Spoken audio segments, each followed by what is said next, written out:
Next topic is geostationary satellites. क्या होती हैं geostationary satellites? The satellite which appear to be at fix position at a definite height to an observer on earth. एक ऐसी satellite या कुछ ऐसी satellites जो ऐसे लगता है कि वो फिक्स पोजीशन पर है to an observer of earth. कहने का मतलब ये है कि मान लो कोई ऑब्जर्वर अर्थ पर है और अर्थ से वो एक सैटेलाइट को ऑब्जर्व कर रहा है। सपोज कोई ऑब्जर्वर है, वो अर्थ पर है और अर्थ से वो किसी सैटेलाइट को ऑब्जर्व कर रहा है, तो वो सैटेलाइट जियोस्टेशनरी सैटेलाइट तब होगी जब ऑब्जर्वर को ऐसा लगेगा कि वो सैटेलाइट चल नहीं रही, वो सैटेलाइट रिवॉल्व नहीं कर रही, बट वो एक ही जगह पर रुकी हुई है या वो एक ही फिक्स पोजीशन पर प्रेजेंट है। ऐसी सैटेलाइट को हम बोलते हैं जियोस्टेशनरी सैटेलाइट।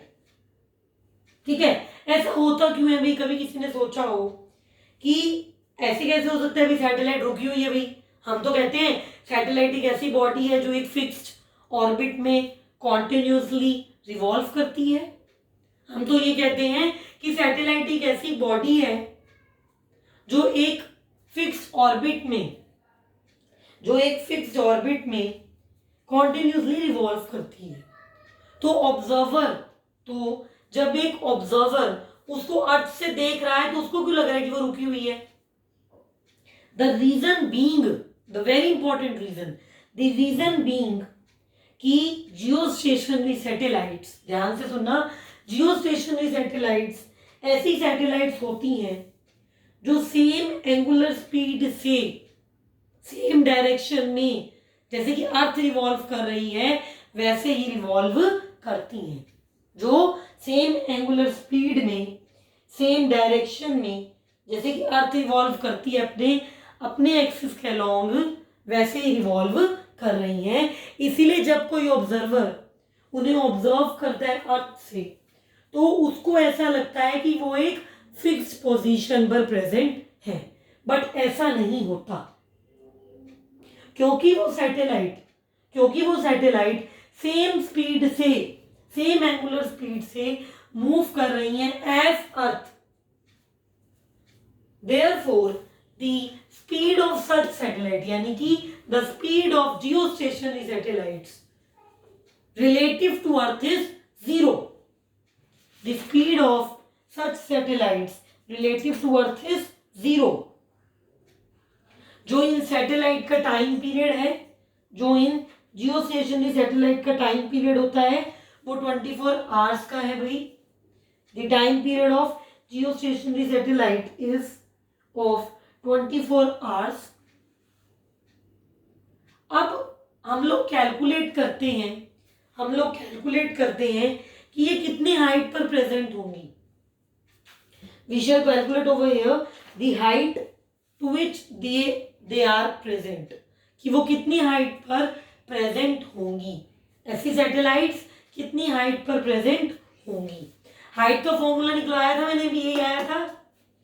एच का फॉर्मूला निकाला था भी, लास्ट फॉर्मूला ही आया था, T square R square G by में 4 पाई स्क्वायर की पावर 1/3 माइनस आर, ये फॉर्मूला था। अब क्या करना क्या है, इस एक्सप्रेशन में कैपिटल आर की जगह ले लो 6.4 इंटू 10 की पावर 6 मीटर। जी या एक्सेलरेशन ड्यू टू ग्रेविटी की जगह लो 9.8 मीटर पर सेकेंड स्क्वायर। टाइम यानी कि टी, उसकी जगह लो 24 into 60 into 60, 24 into 60 into 60 seconds. तो ये 3 पैरामीटर तो चाहिए, कुछ और भी चाहिए। फिर से देखो, हाइट ऑफ सैटेलाइट निकालने के लिए क्या क्या चाहिए? मुझे टी चाहिए, मुझे आर चाहिए, मुझे जी चाहिए, और तो कुछ नहीं चाहिए। मुझे टी चाहिए, टाइम पीरियड चाहिए, मुझे आर चाहिए, रेडियस चाहिए, मुझे एक्सेलरेशन ड्यू टू ग्रेविटी चाहिए, जी चाहिए। क्या क्या वैल्यूज लोगे? आर की वैल्यू लो 6.4 इंटू 10 की पावर 6, जी की वैल्यू लो 9.8, टी की वैल्यू लो 24 इंटू 60 इंटू 60 सेकेंड्स, और इस इक्वेशन में पुट कर दो। अगर आप पुट करोगे तो वैल्यू क्या बनेगी? अगर आप इन 3 पैरामीटर्स को इस पर्टिकुलर इक्वेशन में पुट करोगे तो वैल्यू क्या बनेगी? देखिए, चलते आगे। हाँ जी, अगर आप पैरामीटर्स को पुट करोगे तो आपकी जो h की वैल्यू निकलेगी वो आएगी 3.6 इंटू 10⁻7 मीटर और 36,000 किलोमीटर। अगर आप पैरामीटर्स को पुट करोगे तो h की वैल्यू जो आएगी वो आएगी 36,000 किलोमीटर। ये वैल्यू आपकी हाइट की जो है वो आएगी। अब आते हैं नेक्स्ट टॉपिक, इसी के इम्पोर्टेंट टॉपिक पर कि क्या क्या असेंशियल कंडीशंस होती हैं जियो स्टेशनरी सैटेलाइट की। कहने का मतलब है कि एक सैटेलाइट जियो स्टेशनरी सैटेलाइट कब होगी? जब उसके अंदर कौन सी चीज़ें पाई जाएंगी, या ऐसी कौन सी चीज़ें जरूरी हैं एक सैटेलाइट को जियो स्टेशनरी सैटेलाइट होने के लिए। What are the important conditions for the geostationary satellite? The first condition is the satellite should be at a height of 36,000 kilometre above earth equator. पहली कंडीशन है कि जो सैटेलाइट है वो 36,000 किलोमीटर की हाइट पर अर्थ इक्वेटर के अबव होनी चाहिए। It should be at a height of 36,000 kilometre. The first important condition related to the geostationary satellites. Second condition is the time period should be 24 hours. जो इस satellite का time period है, जो जियो stationery satellite का time period है वो होना चाहिए भाई 24 hours. The time period of geostationary satellite is 24 hours. Third point is the orbital speed is nearly 3.1 kilometre पर सेकेंड। जो ऑर्बिटल स्पीड होनी चाहिए सैटेलाइट की वो होनी चाहिए 3.1 किलोमीटर पर सेकेंड। तो 3 कंडीशन क्या है कि पहली इंपॉर्टेंट कंडीशन कि वो 36,000 किलोमीटर की हाइट पर रहनी चाहिए या रिवॉल्व करनी चाहिए। जो सैटेलाइट का टाइम पीरियड है वो 24 घंटे का, क्या 24 आवर्स का होना चाहिए। और थर्ड है आपका कि जो ऑर्बिटल स्पीड है वो उसकी 3.1 किलोमीटर पर सेकेंड की होनी चाहिए। कभी कभी एग्जाम में 1 नंबर में पूछ लिया जाता है कि जियो स्टेशनरी सैटेलाइट जो है वो किस पर्पस के लिए यूज की जाती हैं। वाई जियो स्टेशनरी सैटेलाइट्स और for which purpose the geostationary satellites are used. कभी कभी, not many times but some time, it is asked कि जियो स्टेशनरी सैटेलाइट्स जो है वो कहाँ पर यूज की जाती हैं। तो आपकी जो जियो स्टेशनरी सैटेलाइट्स है उन्हें कम्युनिकेशन पर्पसेस में यूज किया जाता है, इसलिए उन्हें कम्युनिकेशन सैटेलाइट भी कहा जाता है। Geostationary satellites. Next is what are the important uses of satellites. जो सैटेलाइट्स हैं उनकी क्या एप्लीकेशन है, क्या उनकी इंपॉर्टेंट कंडीशंस हैं। इन फोरकास्टिंग वेदर के बारे में जानने के लिए, मौसम का हाल जानने के लिए हम लोग सैटेलाइट्स का यूज़ किया जाता है। जो बड़ी बड़ी कंपनीज हैं, बड़े बड़े इंस्टीट्यूट्स हैं, वो इन सब चीज़ों में इन्वॉल्व रहते हैं। Second point is to determine exact shape and dimensions of earth. जो अर्थ की एग्जैक्ट शेप है या अर्थ के डायमेंशंस हैं उनको जानने के लिए भी हम लोग सैटेलाइट्स का यूज करते हैं। Third is to study the solar radiations.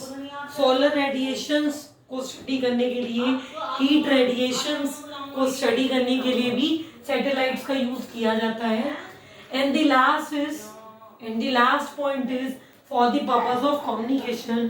Communication purposes के लिए भी जो सैटेलाइट्स है उनका यूज हम लोग करते हैं। तो ये 4 पॉइंट है रिलेटेड टू द टर्म कि सैटेलाइट के क्या यूजेस हैं या कहाँ कहाँ पर सैटेलाइट को यूज किया जाता है। तो एक न्यूमेरिकल देखते हैं इम्पोर्टेंट। नेक्स्ट है हमारा एक आज का important numerical.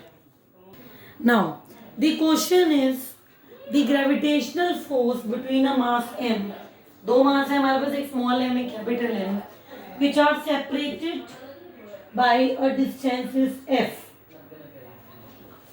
Now what will be the force on m due to m, and second is if a mass 3m is placed next to mass m, then the total force on mass capital M. पहली चीज क्या है कि मेरे पास उसने कहा दो particle हैं, एक स्मॉल m है एक कैपिटल M है, तो वो कुछ डिस्टेंस से सेपरेटेड है, फोर्स F है, तो कैपिटल M मास पर छोटे m मास की वजह से कितना फोर्स लगेगा, यही तो लगेगा। फॉर्मूला क्या पढ़ा था, G m1 m2 by r square, यही पढ़ा था ना, G m1 m2 by r square, यही तो पढ़ा था। नाउ G का G, दो मासेस मेरे कौन से हैं, कैपिटल M और एक स्मॉल m, या एक स्मॉल m और एक कैपिटल M, मेरे दो मास हैं, एक कैपिटल M और एक स्मॉल m, तो मेरी जो फोर्स की वैल्यू है वो क्या बन जाएगी, F is equal to G M M by R square, F is equal to G M M by R square. ठीक है, तो पहला पार्ट तो बहुत आसान है भाई, G M M by R square, कुछ नहीं किया, दो मास है, एक m1 है एक m2 है एक कैपिटल M है एक स्मॉल m है, उसकी वैल्यू को पुट करके हमने फोर्स निकाल दिया, हमने क्या निकाल दिया, फोर्स निकाल दिया। सेकंड में वो कहता है if a mass 3m is placed next to mass m, then what is the total force on capital M.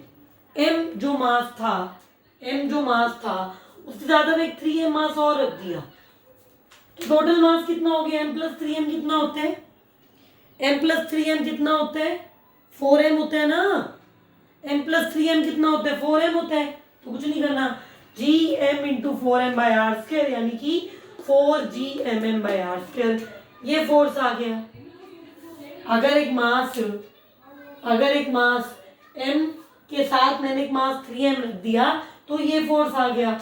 अगर अलग दिखाना चाहते हो तो f डैश से लिख लो इस फोर्स को।